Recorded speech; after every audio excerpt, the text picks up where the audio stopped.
Fiaignaneny lamigny de sy mba tianao, fiarahamonigny rindrigny de ndrobatinao, fianakaviagna jiaby nanjary nifankahala.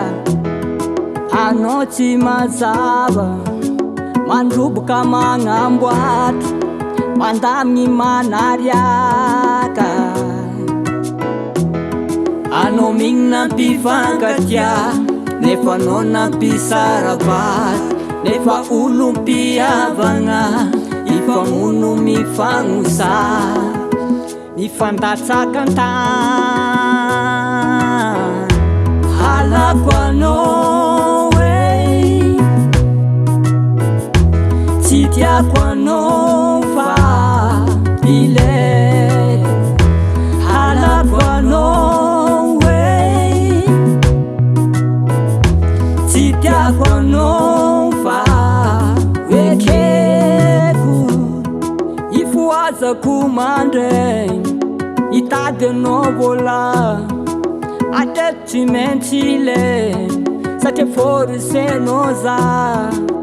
Misy anao be loatra, atahoragna misy amono, tsisy anao vola resy maty lolo. Tsy mahazo radine, tsy maso teny, fa vola maranga, vola mampizaka, vola mampisata, vola magnambaka, vola mampivoatra. Halako anao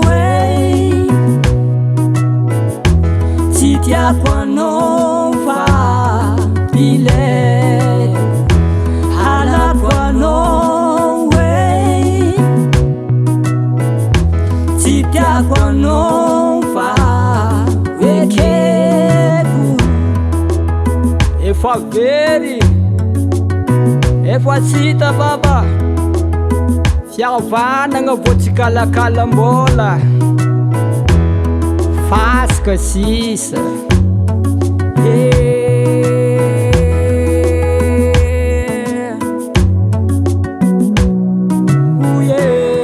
Vola sana, aya mama, aya nitwe, vola